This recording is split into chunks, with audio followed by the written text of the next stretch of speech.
Hello, ladies and gentlemen, boys and girls, college football fans across the nation and around the world. This is Tim May with the Tim May Podcast. And when I'm addressing college football fans, I'm addressing you today for sure, because I have an interesting guest on, Dr. Darin W. White of Samford University. He's the executive director for the University Center for Sports Analytics. He's a professor there, and he's chair of the Entrepreneurship Management and Marketing Department. He's also the founding coordinator of the Sports Marketing and Analytics program in Samford's Brock School of Business. Yeah, that's a lot of titles, but this guy deserves most of them, probably all of them. He's probably laughing right now with me saying that. But what he and his group have put together is a poll of college football fans across the nation to determine really who has the most fans out there. And no surprise, Ohio State may be number 2 to Alabama in the first preseason poll of the year going into the 2022 season. They may be number 2 to Alabama in that poll, but they're number 1 in the poll of number of fans in the country, followed by Alabama, which I'm sure comes to no surprise to, like I said, those folks who populate Buckeye Nation, probably the largest nation in the country now. I think you can probably brag on that. But he and I get into those numbers. Why that's interesting. Well, it's interesting to you folks, but why it was interesting to him to kind of come up with those numbers. He grew up and is still a huge Alabama fan, but he didn't let that skew his deciphering of the data. And then following that, I've got a nice conversation with a man that I've known for several decades. He's been working as, in essence, the high school liaison with high school coaches, et cetera, for the Ohio State football program, especially in the recruiting aspect of things for since 2015, Ed Terwilliger. Before that, he was a high school coach for 34 years and 35 years, including the last 24 at Olentangy before taking that job with the Buckeyes in 2015. And he's continued, and he's got a lot of experience, some interesting stories to tell about his time growing up through the ranks as both a coach and then now being behind the scenes with Ohio State, which has been a really intriguing kind of cap to his career. So without further ado, let's get to my conversation with Dr. Darin White of Samford University on those, in essence, stunning numbers. You'll see they get even more stunning as we go with some graphics involved also, not just where Ohio State stands in the nation, but where Ohio State stands in the Big Ten. It's going to open some eyes. Without further ado, here's Dr. Darin White. Well, ladies and gentlemen, like I promised, this is a man who has become an expert on fandom, college football, college athletics, but mainly college football fandom across the United States. Dr. Darin White from Samford University. Thanks for joining the Tim May Podcast. Oh, it's my pleasure. Just can't wait to talk college football. Is there anything better to talk about than that, right? No, there is not. There is not. And then when you get the fan aspect of it into it, which is what really separates college football from any other sport in the world, that's when it really gets cool. But I wanted to make sure people understand you've got credentials here. You're the executive director for Samford University Center for Sports Analytics and the Margaret Gage Bush. Well, my screen just went blank. It was so long. The Margaret Gage Bush Distinguished Professor. And man, I really appreciate you coming on my podcast because, like I said, you didn't just throw these numbers out in front of a fan and picked up the pieces. You guys did research on this, right? Yeah. We're Samford University. Yeah, we're the first university in the world to have a center dedicated to sports analytics specifically, which is really cool. Data has become a huge thing in sports nowadays, not only on the money ball, coaching side of things, but also really on the business side of things. And this data that we collected related to college fandom really kind of falls into that camp. And so yeah, we do a lot of this kind of stuff. So. Well, without further ado, though, let's get to the main reason I called you because, it's not the main reason because I would have been just as interested, maybe more so if Ohio State was number 10 on your list of top 10 college fandoms across the country. But what did you and your colleagues, what did your findings reveal? Yeah, so we every year we do we partner with a company called SBR Net, which is a marketing research firm, and we survey thousands of people across the country and really just to learn about their fandom across all sports. And so year after year, though, we've been doing this since 2017, we keep seeing every single year, Ohio State keeps coming in year after year as the number one team in the nation in terms of number of fans. And this past year, we did the survey back in January of 2022. We were estimating that Ohio State was over 6 million total fans, in the United States of America, which is, again, number one. Number two was my team, Alabama, and but we're pretty far distant number two. We were about 1.5 million ish behind Ohio State in terms of total fandom, and so that's it's pretty cool data. What do you? By the way, I think if I remember correctly, also Michigan State, Penn State, Michigan State, and Michigan made that list also in your top 7, right? I mean, which is Big Ten teams, et cetera. I'm trying to remember the order they came in there. Do you remember? Yeah. So Ohio State 1, Alabama 2, Penn State 3, then Notre Dame, and then Texas, then Michigan State. So that's 1, 2, 3, 4. 1, 2, 3, 4, 5. So Michigan State came in 6th. Yeah. Michigan was next, which is interesting. Michigan State was ahead of Michigan. Yes. And you had Georgia, and Georgia has really shot up a lot in the last few years. And then you had Florida State. That was your top 10 as of this year. So, yeah. How much in those numbers? Obviously, Big Ten, a lot of these Big Ten schools have gargantuan alumni bases. As Ohio State calls it, they call it Buckeye Nation. Just right. Their alumni base plus their fandom. But how much, I mean, were you surprised by what the numbers told you about Ohio State and Alabama, or did that kind of correlate with what you probably figured it would be? Yeah, you're right. The fact that the size of the alumni base is a lot, and then also where the team is located. And one of the things that Ohio State has going for them is the part of the country that Ohio State is in. Like, for example, Alabama down here, there are so many teams that are national ranked year after year. So we kind of divide up the population down in the South, whereas Ohio State pretty much owns that part of the country, other than in Michigan State. But with the success that Ohio State has had over the last decade to 15, 20 years, that's really what's driving so much of it. In fact, when you dive in the data a little deeper, what you'll see is that Ohio State performs extremely well with Generation Z, which is your 25-ish and under crowd. Wow. And if you think about why, because those are all people who, as they were growing up, Ohio State was just a household name. They were year after year in the playoffs and all that. And so, within the Big Ten, particularly, Ohio State owns Gen Z, which is great for the future, by the way. So that's what every brand out there, your Coca-Colas, your you name it, that's who they want. And Ohio State has that group right now for sure. So, and Alabama has a pretty good chunk of that too, right? I mean, the Gen Z. Yeah, they do, because again, same thing. They're year in, year out. They're in the conversation, and so, so that's great news going forward for both of those teams. Yeah. Hey, we were talking about a graphic you had that showed just Big Ten fandom over the last several years, how it is, showing the teams and how they've changed one way or the other. There you go, and kind of walk us through this real quickly. You show Ohio State. Just stands out, for want of another term, on this graphic, right? Yeah. So you can see right here. Can you see my cursor right there? Yes. Yeah. So you can see this is the red bar is 2017.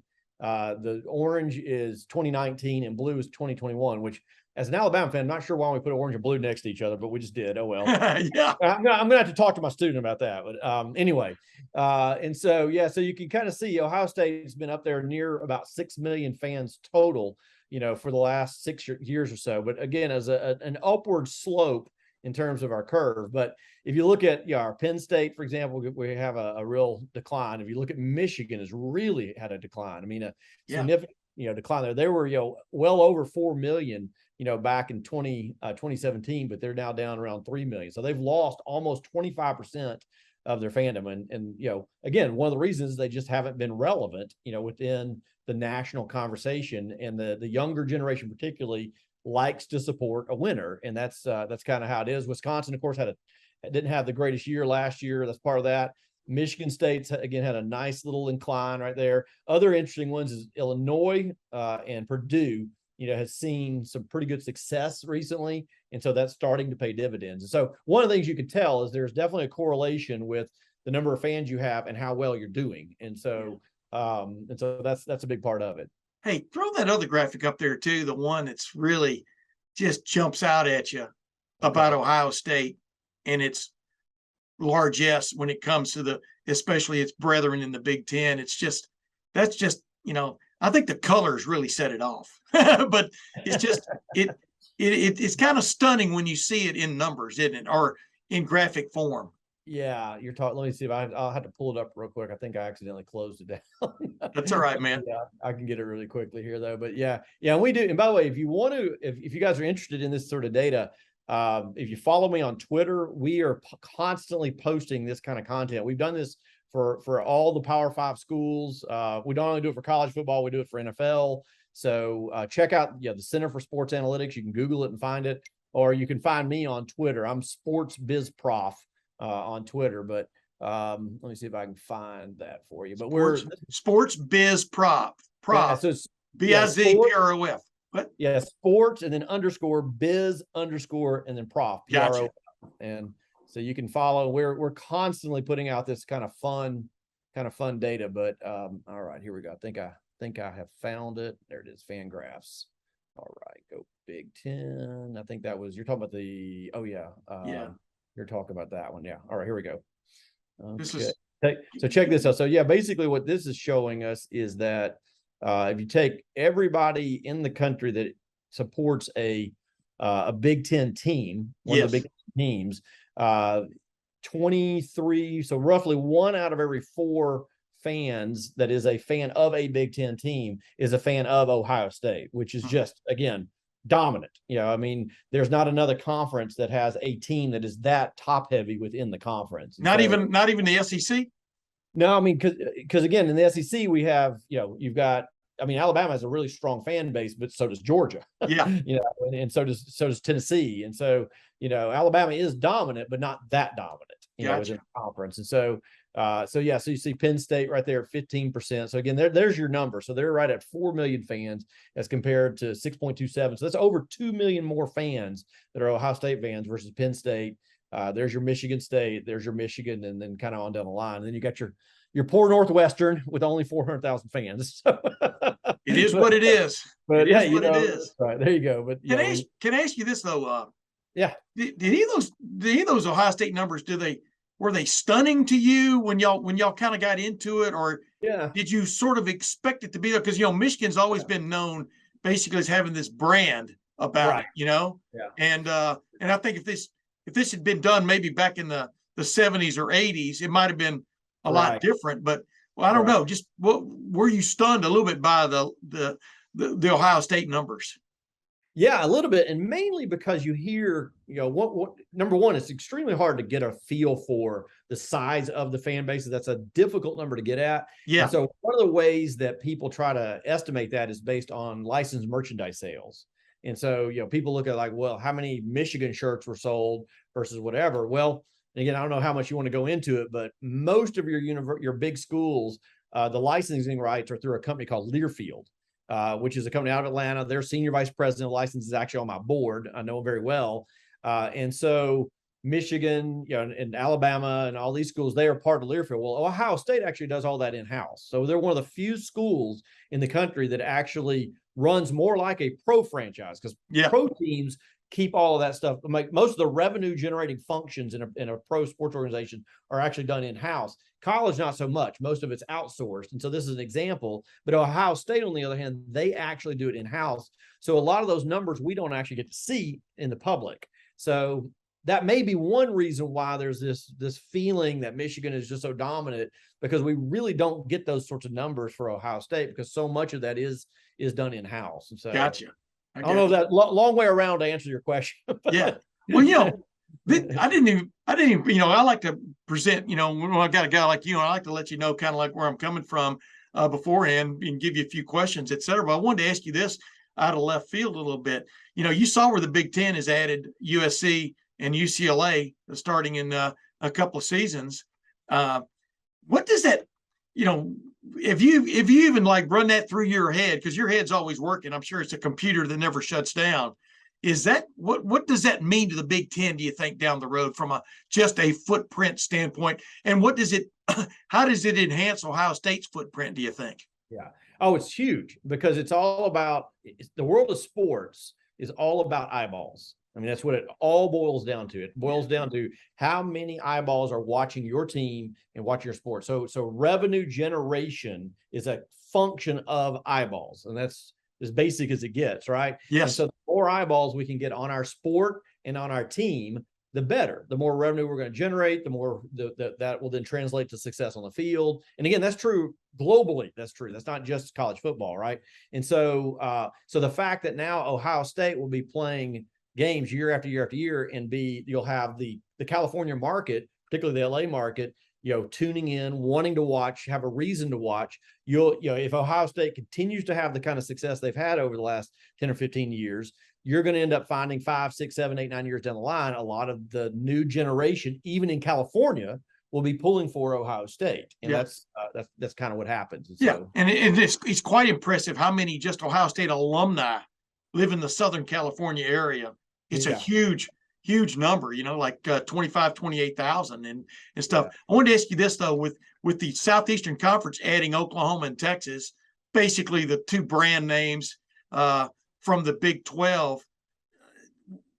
What do you think about these two conferences now that are going to be going head to head, so to speak, for national championships, but also for viewers and stuff? From your data, does it look like they've positioned themselves very well for the future? Yeah, absolutely. No doubt about it. And again, we live in the heart of SEC land, here in Birmingham. I think I mentioned to you, we were talking earlier. I mean, for the longest time, my next door neighbor was the commissioner of the SEC. Yes. Mike Slive, and he was a good friend of ours. He actually helped us quite a bit with the launching of our program at Samford, and many times came out and spoke on campus. So he's a good friend of mine. So we're all about SEC football here in Birmingham, but there's no doubt that the SEC and the Big Ten have sort of positioned themselves as the, if you think way back to the AFC and the NFC and the NFL days, yes, this is kind of what you're seeing, this sort of moving in that direction, particularly with NIL and how NIL is changing everything. I mean, absolutely everything. And so no doubt that these are the two conferences that are setting themselves up to be the dominant, they are basically college football going forward. I mean, they really are. And 10 years from now, it'll be very interesting to see if we even still have I don't think we'll have a Big Five any longer. We'll have a Big Two. Yeah.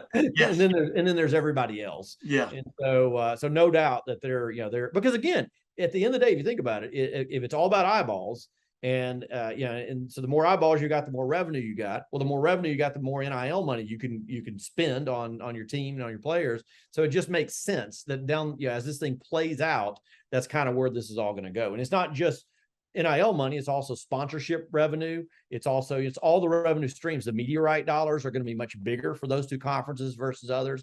So it's just many millions of dollars more flowing into those conferences long term compared to others. And that's what it boils down to. Yeah. It's like getting bigger tributaries to serve your big river. It's like, and by the way, Mike Slive, I mean, it's just so cool. You're your next door neighbor, right down, and then tell everybody, as you told me, I think your first teaching gig at Alabama after you got your degrees and stuff, you had a youngster, a real go-getter, walk-on football player in one of your classes there. And his name was?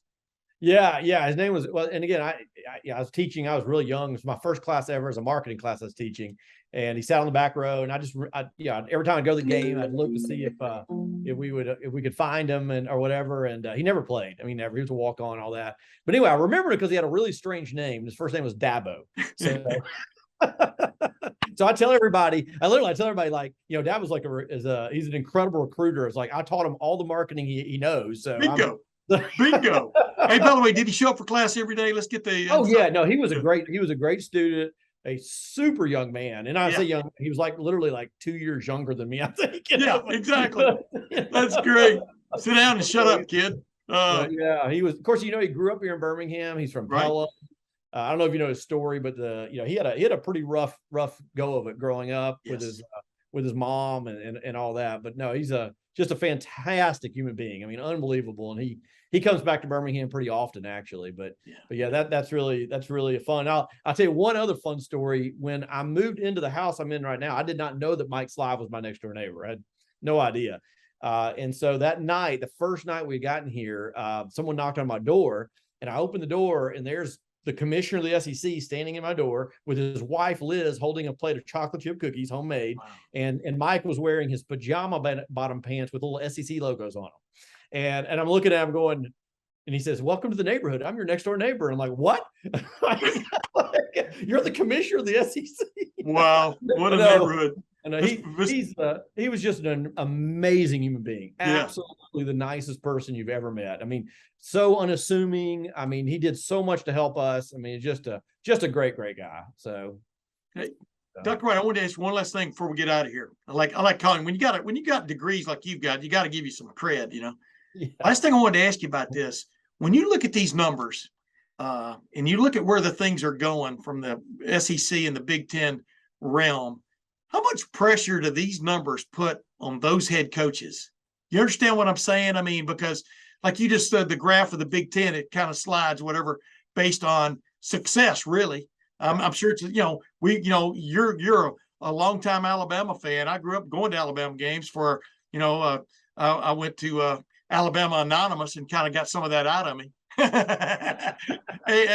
But the bottom line is Alabama's not always been up there, in between Bear and Gene Stallings, between Gene Stallings and Nick Saban, there were some dips and stuff, but how much pressure can you almost see the pressure through those numbers on like a Ryan Day and a Nick Saban? Yeah, no doubt about it. I mean, college football is becoming more and more like pro sports for sure. And you know how it is in pro sports. I mean, their coaches, I think the average NFL coach, I was just looking at this the other day, the average tenure of an NFL coach is like 3.2 years or something like that, and then there are even leagues like in Europe, for example, you'll have a coach come in and last 10 games. Yeah. And then they'll fire him because you absolutely have to continue to win ball games. And it's just crucial if you're going to continue to draw the fans, which ultimately is tied to revenue. And that's and again, sports wasn't always this way, right? I mean, it used to be this way, but it is how it is now, and it's the way it's going to be. It is a business. It's about revenue, and that's just, it is how it is. And so, which is, by the way, while we started our program in sports business in the business school at Samford, we were the very first business school in the South to have a program in sports marketing. We started it back 10 years ago. And so you're seeing more and more business schools even starting programs like ours, because if you want to work in sports, be it college sports, pro sports, you need to have a business background, because it is about revenue generation. And so, yeah. I mean, in your lifetime, you've seen sports go literally, and I have too, from being this thing to root for and stuff, and a cool thing to be a part of, to an industry. I mean, it is an industry as much as almost any other industry across the world now, right? I mean, that's the textbook that I use in my class, and I'm about to start teaching. So we have at Samford, we've got not only do we have an undergrad program in sport business, we also have an MBA. We have we're the first school in the South outside the state of Florida with a sport business MBA. So it is. I mean, that's just how the industry is. Just kind of a fun background. The very first business school to start a program like this was the University of Oregon back in 1999 with Nike money. Phil Knight, yeah. And again, one other little fun note, Rich McKay, the president of the Atlanta Falcons, he's actually on our advisory board. So I know Rich, and I was actually talking with him a few years ago, and I was like, how did we get here? How did we get to where we are now? And according to Rich, he thinks a lot of it goes back to Jerry Jones and the Cowboys, in the sense that Jerry Jones was really the first NFL owner, or first pro sport owner, period, to kind of show the power of the brand, the ability to drive tremendous revenue outside of just gate revenue, right? Yeah. And Jerry Jones did that, and when he did it, it started putting pressure on all your other NFL teams. Because back in the day, in fact, Rich used to say this, back when he was at the Tampa Bay Bucks, he said they would get 85% of their revenue would come from the NFL just from media rights dollars. Yeah.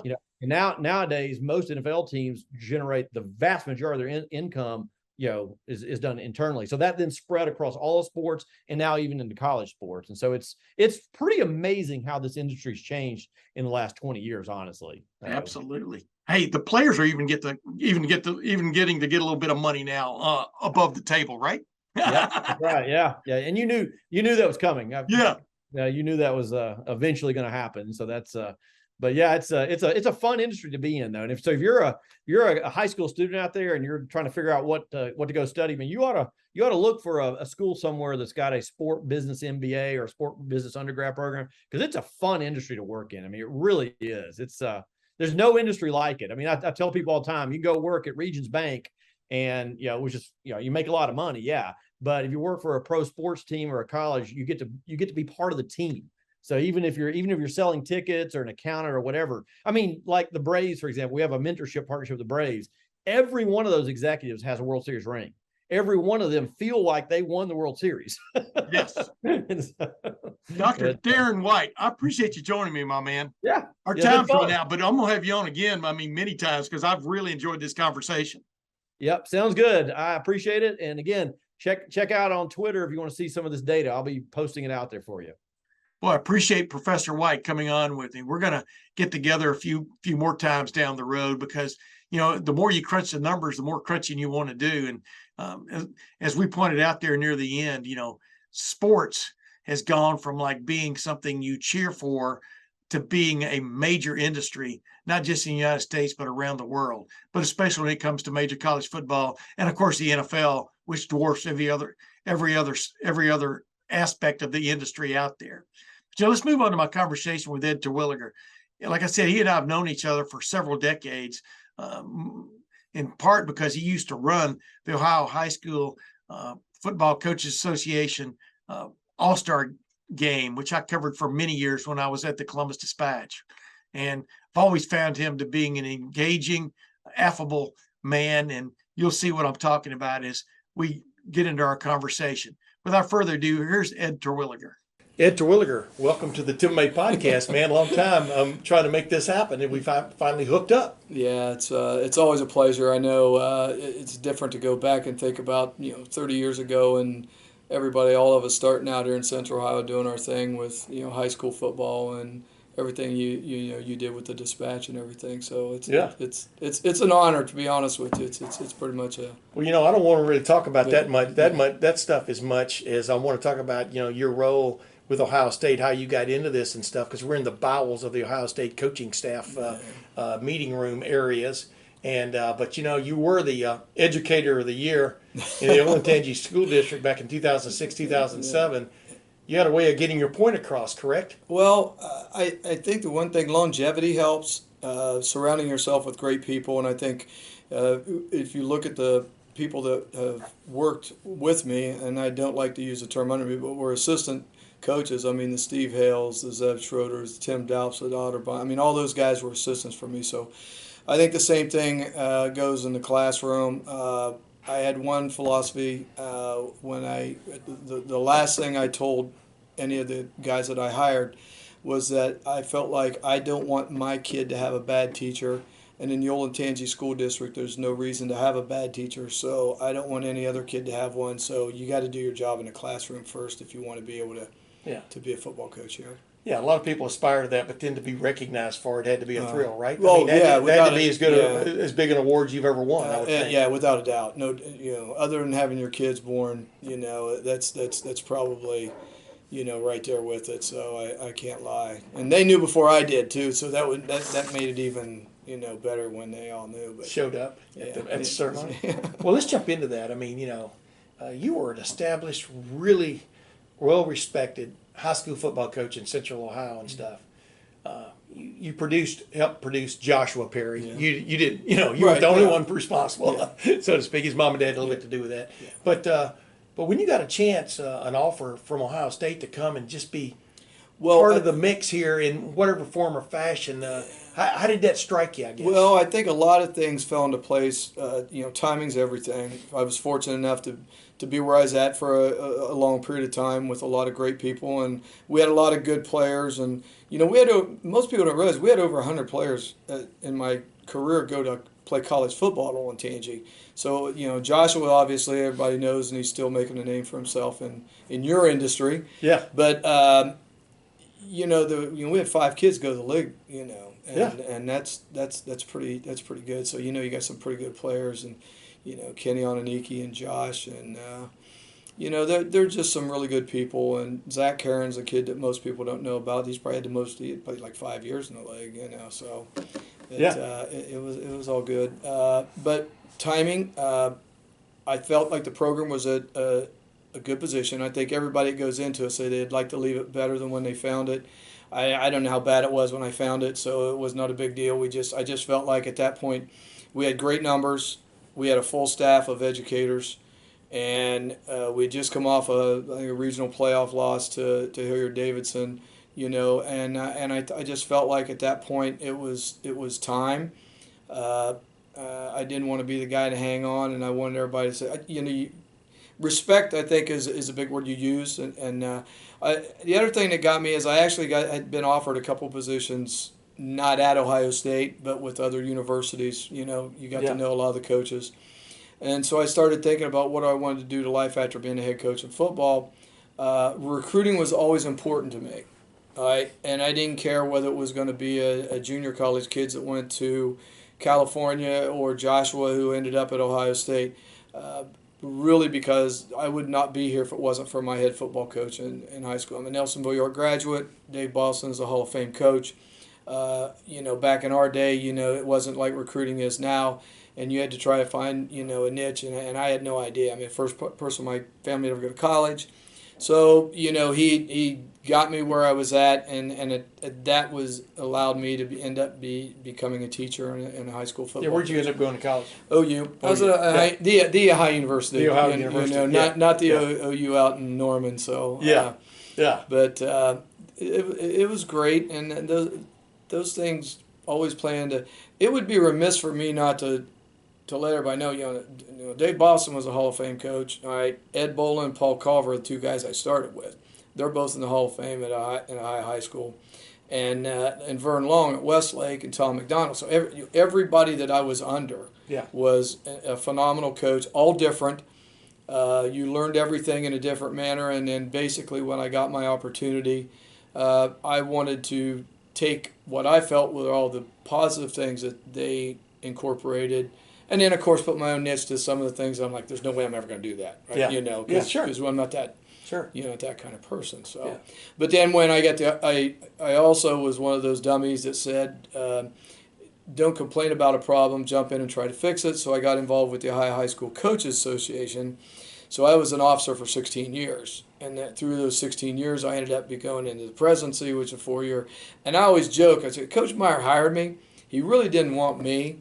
He really wanted my cell phone, with 716 high school football coaches, cell numbers in it, that just in the state of Ohio. Method to the madness. Exactly. So, the psychology part of it.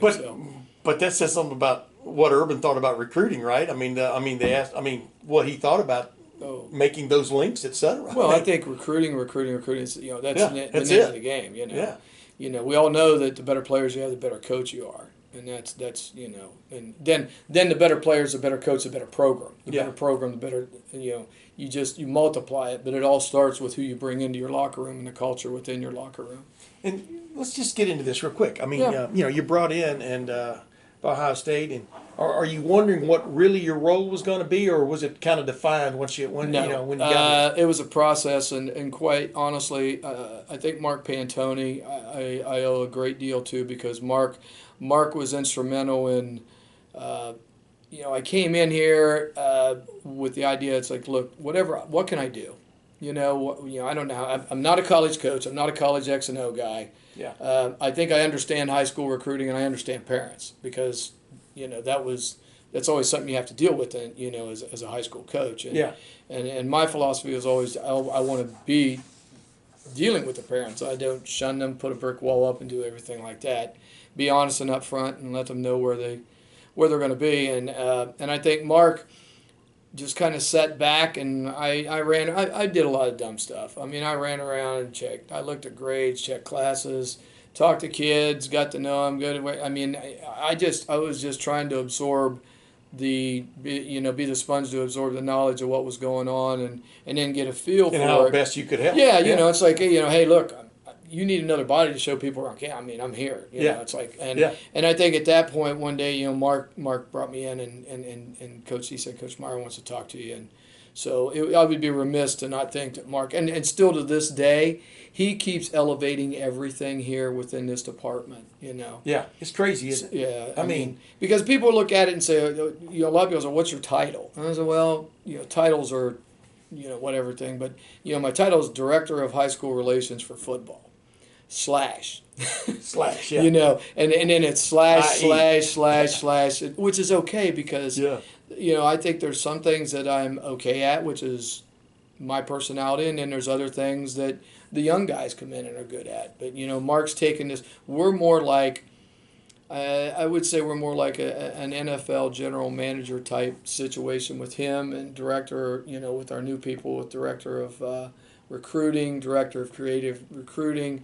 Our guys that are recruiting assistants, and then my title, and there's lots of hats that get worn by everybody. But I will tell you this: one thing, all the hats go off when the recruits walk in the building. Everything else drops. Yeah. I think. Yeah, that's what I wanted to ask you. I mean, it's like, I don't know. What did you learn immediately about this place once you were on the inside? You understand what I'm saying? Mm-hmm. As a high school coach, you could come and visit. You could, Josh Perry was getting recruited. Oh, yeah. You could be around. But what was it that you learned about just the Ohio State football program from the inside without giving away secrets? Yeah, it's not. I don't think it's not a secret. Take care of detail. Yeah. Take care of detail. Which matched what you were all about to begin with, right? Well, hopefully, and even then, I got you became more obsessed with it. My probably I'm much better at picking the phone up and calling to talk to mom and dad than I am in texting and all the social media stuff and things like that. So I think you got to play to your strengths. Yeah, and that was the one thing. Is a little bit different than the others. A lot of guys were using technology and recruiting and everything, but eventually, as you want to, somebody's going to walk through the door. Yeah. And when they walk through the door, that's game on. Yeah. And I'm not gonna lie, I like that. I like that part. And that's what's got me about you guys from a recruiting standpoint. I'm talking about you guys, Ohio State, under Mark Pantoni especially.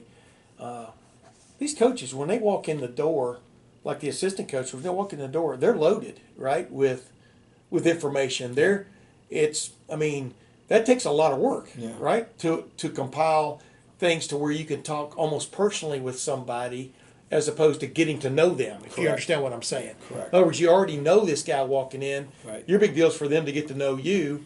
I'm talking about the coaches, et cetera. But a lot of you guys in the support area of the recruiting aspect, y'all are involved in that, right? That's what we all do. Yeah. And I think that's probably the biggest change is, in our age group, we could go all the way back to VCRs, DVDs. Oh, yeah. The whole bit and everything. Now, the information overload is out there all over the place. But Coach Day is a phenomenal manager.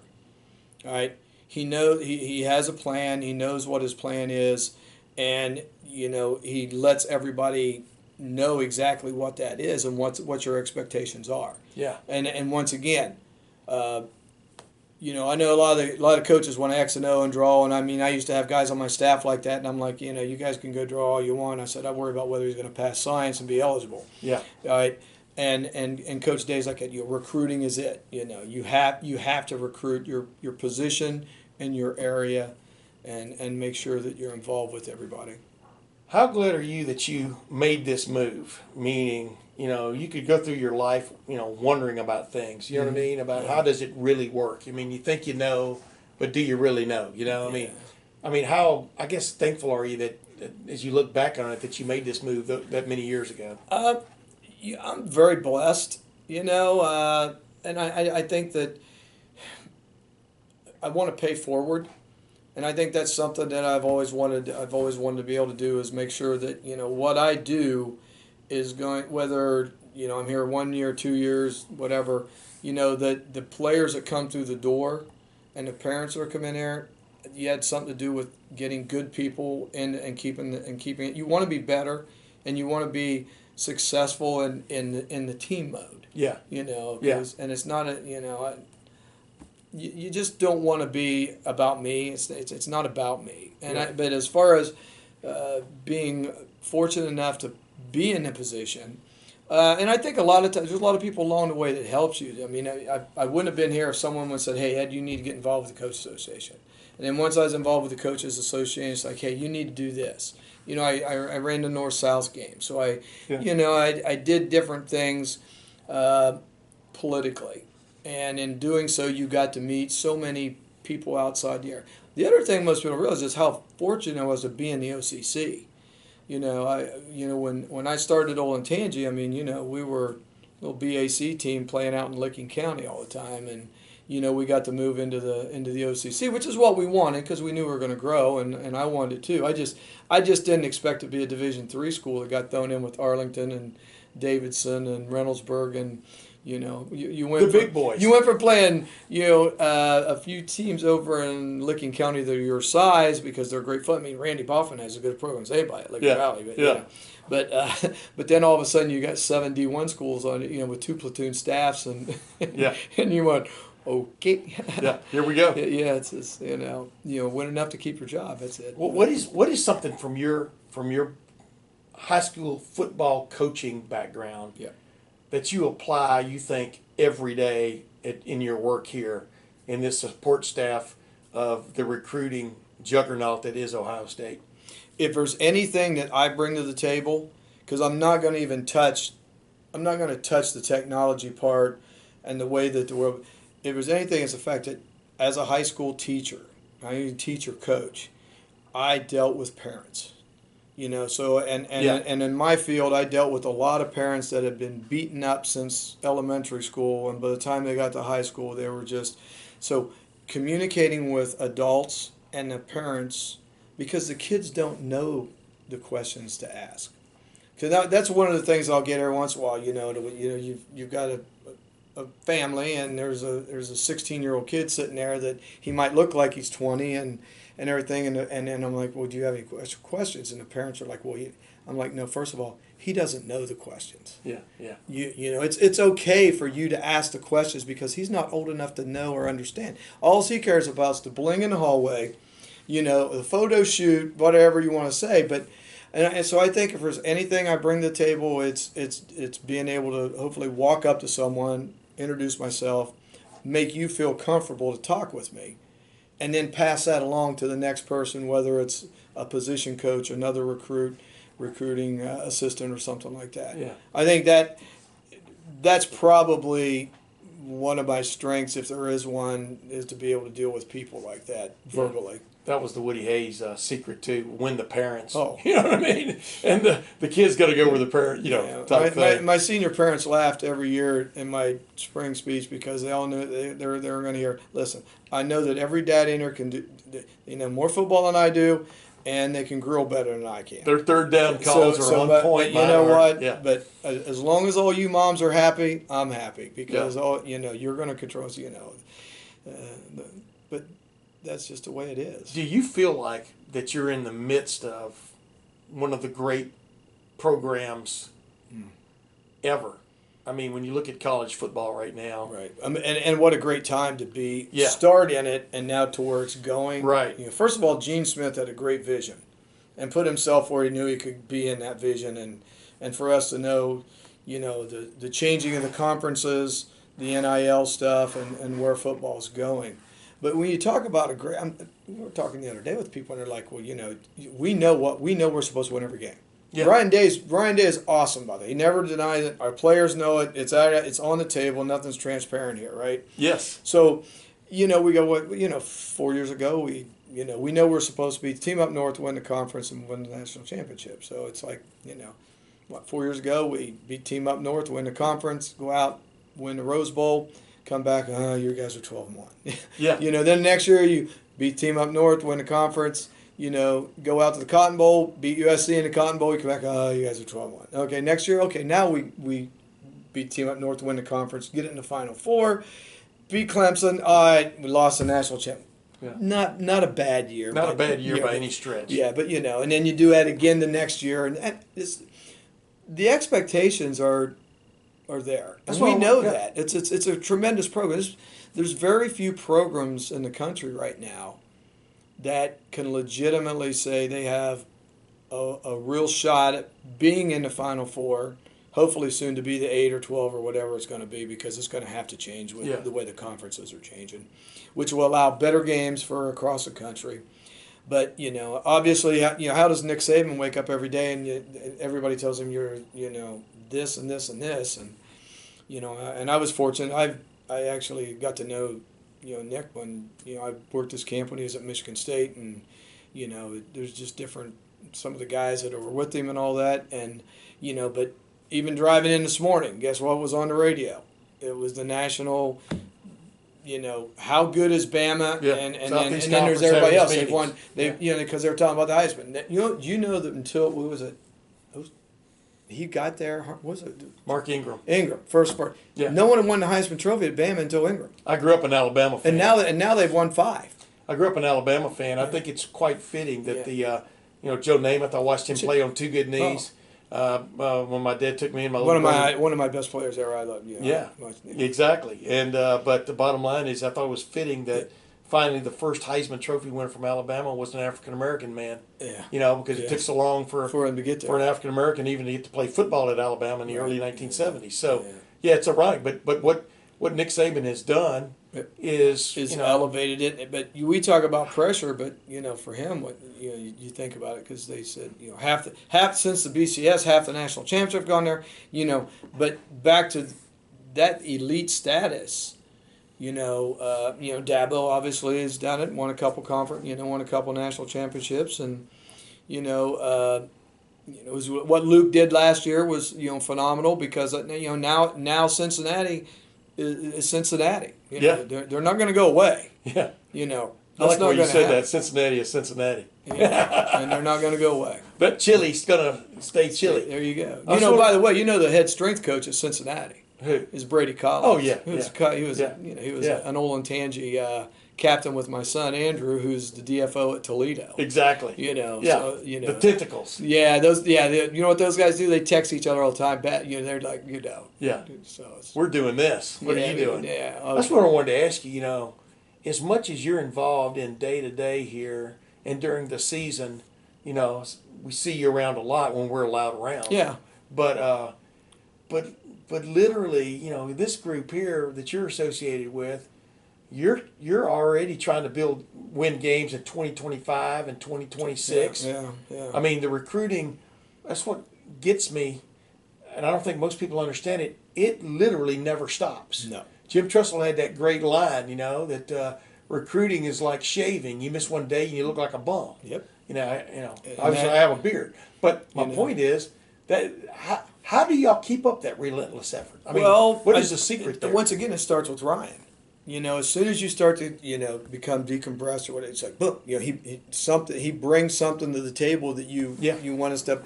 And I think you want to be successful. You want to make him successful. I want Mark Pantoni to be successful. I mean, I don't care what anybody says. As soon as Mark sees a lull that everybody's tired, the drain of the month of June, boom, he comes in and you get fired up again. It's like, look, he knows when to push the button for you not to. Yeah, coast. Yes. Yeah. That's not what we're about. Yeah. You go hard until the end, and then I think the more you surround yourself with people that want to be like that, and gosh knows I don't want to be the guy that slows everybody down. Exactly. But from the outside looking in, and then you get here, is it more intense than you thought it was from the outside looking in? Because programs like Ohio State and Alabama, there's only a few now. I'm not going to name that other program because they don't make it look easy anymore.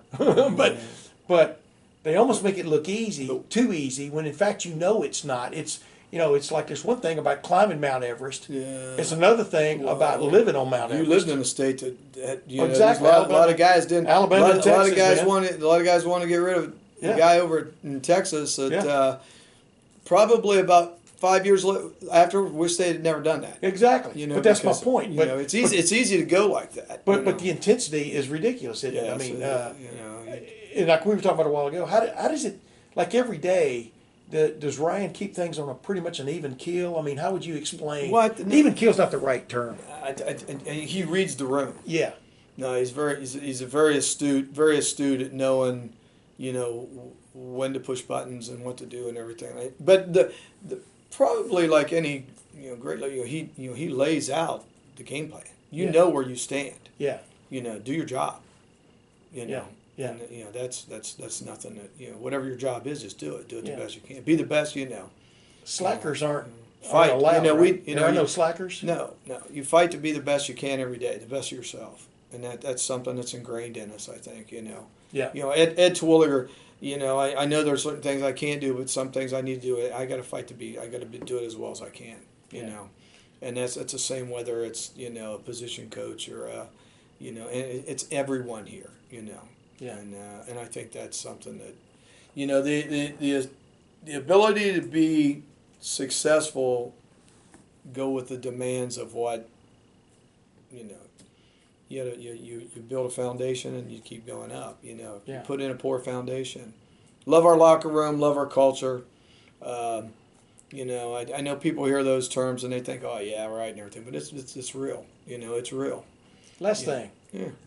Current class accepted. While y'all are going after the 2023 class right And now. 24s. Yeah, and 24s, but and 25s. Yeah. People keeping up. Catch up if you want to keep up. Give me, from the inside, give me a player over the last 4 years, recruiting wise, 5 years, since you've been around, especially, that when y'all got that yes, when y'all got that affirmative, give me where it was definitely a celebration. Nah, you know what? I don't think that's fair to put that on one person, because I'll be honest with you, a lot of times we got a 3-star or another guy that you were just as excited as as getting Dylan in the 24 class is what or anything. Yeah. I mean, I think it's not a fair comparison. Yeah. Sometimes getting that 3 or 4-star early in the class puts a foundation down Correct, there yes. that you can't dispute, and that kid more often than not ends up being a pretty good football player. Right. But the guys that string it out are the ones that get a lot of the headlines because what else you got to report on, right? Yeah, I know, and it's but I just think it's not fair to put the pressure on a kid like that. Yeah. There's normally a reason as to why they chose to figure it out, and then there are others that people don't, whether it's the media or anybody. Expectations. Those guys. Who are these? Expectations. And then you win the Big Ten, and 4 or 5 of those guys were pretty good players. Yeah. Yeah. That you won the Big Ten with, and you got a chance to move on. So I can't name one specific guy. Just like I don't think there's one person that does anything here. I think I have a very small role in a very big situation. Yeah, but there are so many guys now, Ed, that get into the profession, even the college coaching profession, that never spent time at the high school level and stuff. What did they miss? Do you think more than anything else? What did they miss? Well, first of all, I think you lay a piece of paper down on the table and put all the positions and everything in there and fill it out for a practice schedule.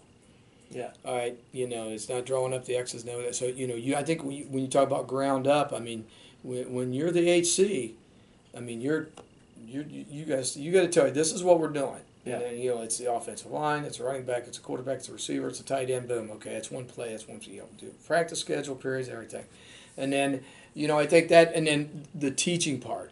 There's tremendous teaching that goes on.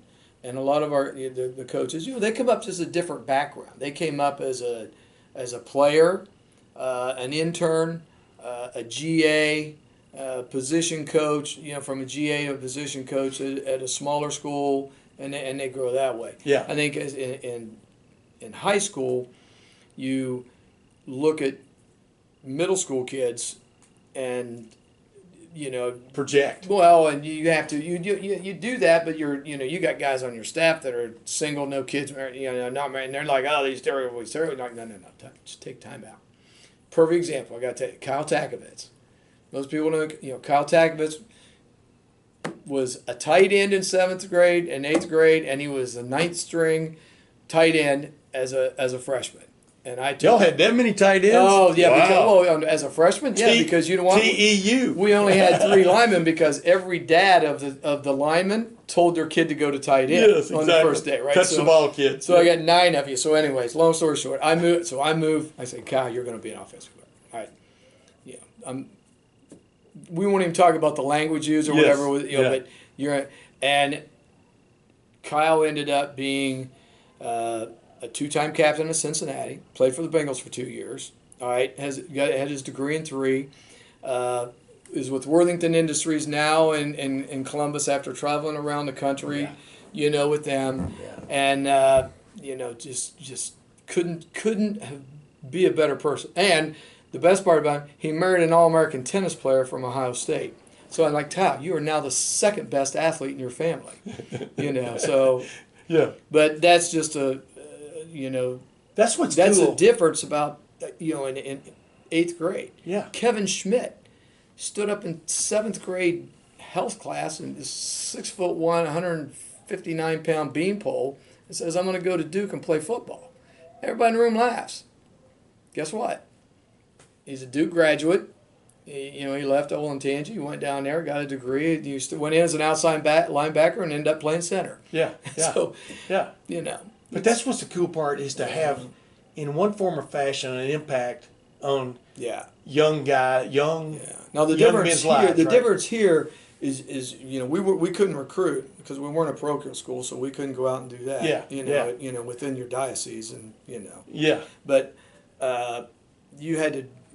You play the cards you're dealt. You learn to be a really good. You had to develop skill. Yeah. And the difference here is we can't take 10 guys in a class that are 4-year projects. Yes, exactly. No, exactly. And that's being truthful. Yeah. We want players, but the way the programs are in the country now, those kids are developed. You're a Texas guy. You go to Texas.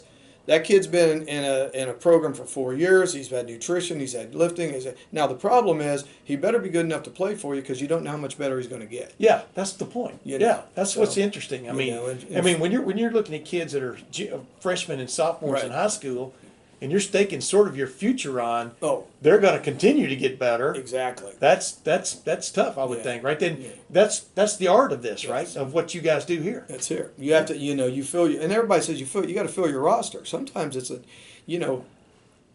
use running back for, if there's 4 really good running backs in the state, well, guess what? We're not taking, why don't you recruit? Well, we can't take. We may only have 1 scholarship for a running back. Yes.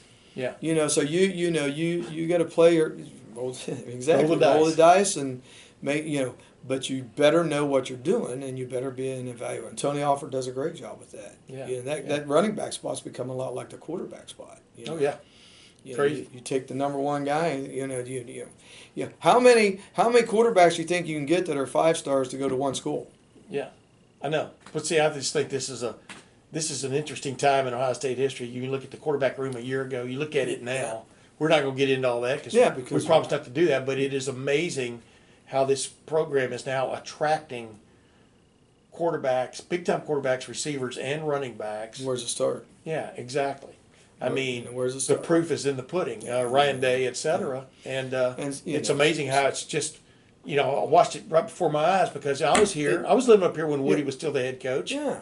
And 3 yards in a cloud of dust, and the talent that he did not exploit offensively. Well, it's crazy now to see Ohio State lead the nation in total offense, and I thought was sort of average as a running team last year, but still led the nation in total offense. This is some of the most exciting football you'll ever see. You have to also remember it would be terrible for this not to, when we talk about the program, the recruiting thing, would not to include Coach Mick. Oh, yeah. Oh, yeah. Because, if you'd have been out there, our guys today, I'm out there, right before we were finishing up our workout and everything. But, with what Coach Mick does with our strength and conditioning program and the people he brings in. I mean, I brought up Brady Collins, for example. Brady was also an assistant here. Yeah. So when Luke left, guess who went? Yeah, yeah. But his tree's like this. with people Oh, yeah. that are strength coaches. I mean, I was over at Boston College when I was a volunteer assistant at the U.S. Open this year. Yeah. I'm parking on one of their practice fields. This is where our parking pads Right. was at Boston College, and Phil Matus. yeah, Phil Matus is there, and other Yeah. a couple other guys that were here. At Ohio Mickey's State. nephew's a strength coach at Toledo. Exactly. I mean, So- the tree, the branches and the roots are crazy here, right? Yeah. And is it difficult? Yeah, it is difficult. I mean, I'm not, this is not a place No. to come. The worst thing you could be would be a really talented, lazy person, Yeah. because you would not like it here, and I think that goes with all the people that work here too. Yeah. I just hope I bring enough to the plate. Yeah, I'm just glad I got to talk to you about it, just because I just wanted to get a little more the insight with you, Yeah. and I appreciate you talking with me, because you're a guy that was a well-respected high school football coach.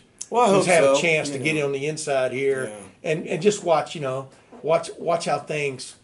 the stew is cooked. You know what I mean? Because it's an ever boiling pot, right? One of the most difficult things for me, Tim, is obviously I have a lot of friends in the coaching profession. And the guys are like, "Well, what's your job?" I'm like, it's really difficult to define. It's like because we haven't even gotten into anything Your after. job, I think your job is best defined by 3 words: whatever it takes. Awesome. At that given moment, right? Yeah. That given day, game day, you're running around like a chicken with his head cut off. Yeah, you know what? And I'm okay with being the last one out of here to make sure everybody is where they need to be, and our recruits and so on and so forth. Yeah. I hope walking from the Blackwell into the the Skull session and everything, that's great. And the young guys need to do that and Absorb it. Yeah, and be involved with it. But you know what? I want to make sure everybody gets to the recruit room and gets to what needs to be, what's Yeah. what's You the want most to see important. smiles on faces, basically at the end of the day, one way or the other, right? Yeah, and that's just the way it. So. Ed Terwilliger, I don't know, thanks for man. joining me on the Tim May podcast, my man. It's always been a pleasure. It's it's just different now. We used to have to pick a paper up and read it, and Yeah. now Yeah.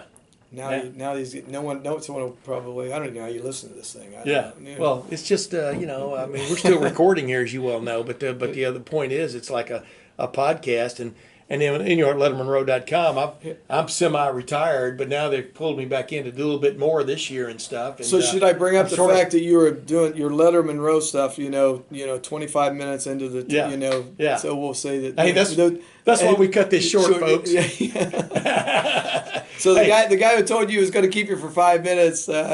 Yes. That's I'm like you, man. I got demands on my time. that's Ed Terwilliger, appreciate it. awesome.